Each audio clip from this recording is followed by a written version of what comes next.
মাত্র কয়েক মিনিটে কি একটা হেলদি ইফতার প্লেট রেডি করতে চাচ্ছেন? তাহলে আজকের এই নুডলসটা হতে পারে সহজ সমাধান। ইফতারের কিছুক্ষণ আগেই এই নুডলসটা রান্না করা যাবে। আমি এখানে ম্যাগি নুডলস নিয়েছি 2 প্যাকেট। পর্যাপ্ত পানিতে ভালো করে সিদ্ধ করে নিচ্ছি। প্রথমে নুডলসটা কিন্তু 2 মিনিট সিদ্ধ করলেই হয়ে যাবে। এই জন্য এই নুডলস রান্না করতে সময় কম লাগবে। নুডলসটা পানি ঝরিয়ে নিচ্ছি। রান্নার জন্য চুলায় প্যান বসিয়ে 3 টেবিল চামচ রান্নার তেল দিয়ে দিচ্ছি। 2 টেবিল চামচ দিয়ে দিচ্ছি পেঁয়াজ কুচি। আর এখানে 100 গ্রামের মতো কিউব করে কেটে নেওয়া মুরগির মাংস দিয়েছি। 1 চা চামচ সয়া সস। তো মুরগির মাংসটা একটু ভালো করে ভেজে নিয়ে এখানে আমি কিছু ভেজিটেবল দিয়ে দিচ্ছি। ক্যাপসিকাম কুচি 1/3 কাপ, গাজর কুচি 1/3 কাপ, আর পাপড়ি করে নেওয়া পেঁয়াজ দিয়ে দিচ্ছি 1/4 কাপ।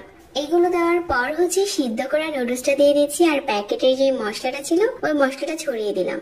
এভাবে করে ঝটপট রান্না করা যায় ম্যাগি নুডলস। আর এই ভেজিটেবল নুডলসটা খেতে দারুণ টেস্টি ছিল। ইফতারের মাত্র অল্প কিছুক্ষণ আগেই আপনি চাইলে এরকম একটা নুডলসের প্লেট রেডি করে ফেলতে পারেন। টেস্টি আর হেলদি নুডলস রান্না করতে চাইলে আজকের রেসিপি দেখে ঝটপট বানিয়ে নিন।